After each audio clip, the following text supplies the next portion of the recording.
Hello everyone, this is Meeta Kataria from Vashisht Vidyalaya. Welcome you all to class 7 history chapter 4. Okay. Now in the last chapter you would have seen that the foreign rulers have entered India from the 12th century and till 1526 that period was called as the period of Delhi Sultans. In that we have also discussed that the conquering territories was not so difficult for Delhi sultans, but to rule such a large territory as Indian subcontinent with a huge diversity of people cultures was a very difficult task for any of the ruler to accomplish in the Middle Ages. In contrast to that, we discussed in the last paragraph of class 6 chapter 3 Delhi Sultans that 1526 Ibrahim Lodi was defeated by Babur and Babur established the Mughal Empire in India. So on the contrary to the Delhi Sultans, the Mughals, they not only created a huge empire but also ruled it for a long period of time. From the later half of the 16th century, they expanded their kingdom from Delhi and Agra till the 17th century. They were able to control almost the whole Indian subcontinent. What was the reason for that? The reason for that was their administrative policies, their ideas of governance, and the political legacy that they gave to their successors. Even today, we can see the glimpse of Mughal Empire when it is the Independence Day, as the Prime Minister of our nation also addresses the whole nation from the building, that is the Red Fort, which was constructed by the Mughal emperors, which was the residence of the Mughal emperors. Okay, that is what was the influence of Mughal Empire in India. Okay, now before we go ahead with about the Mughals and others, let us first come to know that who were these Mughals? Where did they come from? Who were their ancestors? So the answers to these questions are that the Mughals were the descendant of two great lineages of rulers. From their mother's side, they were the descendant of Genghis Khan, and from their father's side, they were the successors of Timur. I hope you all would have heard about Genghis Khan. Genghis Khan was a Mongol ruler. He was the ruler of from a Mongol tribe, ruled over the parts of China and Central Asia. And from their father's side, Timur was the ruler of Iran, Iraq, and modern day Turkey. However, the Mughals, do you know the word Mughals come from the Mongol? Okay, they have got this title from the Mongols. But the most important aspect to note here is that the Mughals did not like to be called as Mongols or Mughals. The reason was that because Genghis Khan's memory is associated with the massacre of a large number of the innocent people. And he was also linked with the Uzbeks, who were the Mongol competitors of the Mughals. But on the other hand, the Mughals were proud of their Timurid ancestry.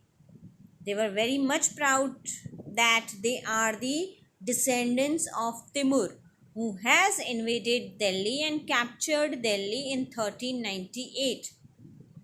Not only they were proud of being the descendants of Timur, but they celebrated this genealogy by making their paintings with Timur.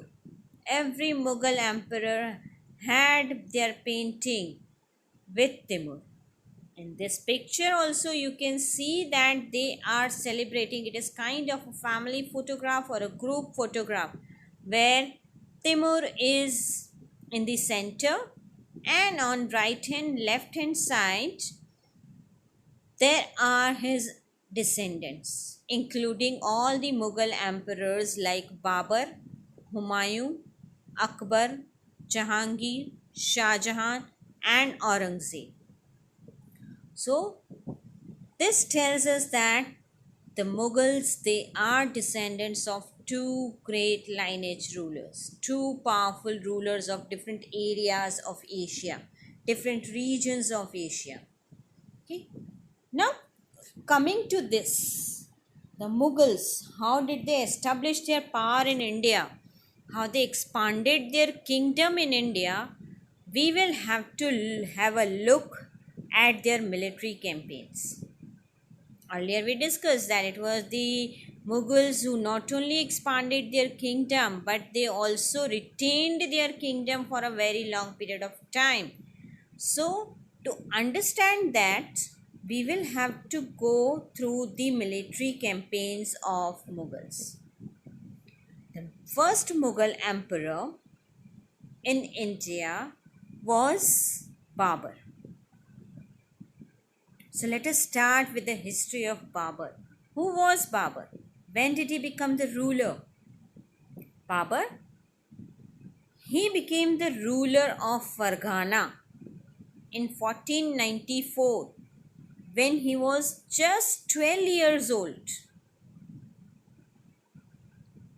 At such a young age, he has been the ruler. That shows that he was such a powerful ruler. But later on, he was forced by the Uzbeks, which I already mentioned, that Uzbeks were the competitors of Mughals.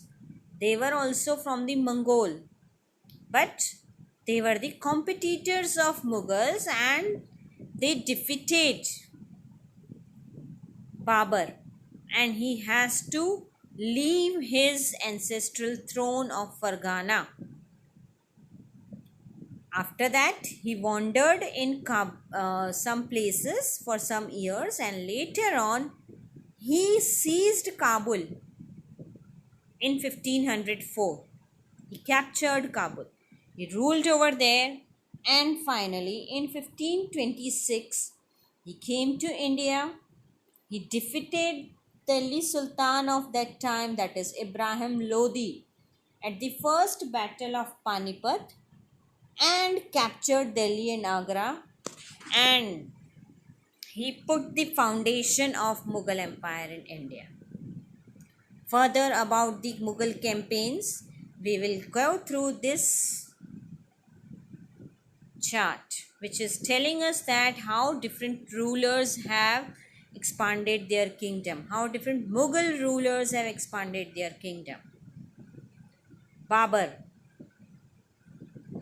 1526, he defeated Ibrahim Lodi and his Afghan supporters. In 1527, he defeated Rana Sanga, who was a Rajput ruler, and 1528, he defeated the Rajputs of Chanderi and established his control over Agra and Delhi before his death. He died in 1530, and after his death, his son Humayun became the ruler of Delhi. But as per their tradition of succession, he divided his inheritance among his brothers. Then he defeated Sher Khan. Sher Khan defeated him at Chausa in 1539 and in Kannauj in 1540, which made him to flee to Iran. So he could rule Delhi for 10 years, and then he was defeated by Sher Khan, whose name we have already mentioned in the third chapter, Delhi Sultan, as Sher Shah Suri, who was the ruler of Sur kingdom, who was from the Sur dynasty. So he defeated Humayun, and Humayun has to run away to Iran. After some time in Iran, he means Humayun, received the help from Safavid Shah, and he came back to Delhi. When he returned back, he captured Delhi in 1555, but he could not rule for a long period of time as he died of an accident that occurred in his building. After his death, his son Akbar became the emperor. Same as his grandfather, Akbar was also of very young age when he became the ruler. He was just 13 years old when he became the emperor of Delhi. His campaigns are divided into different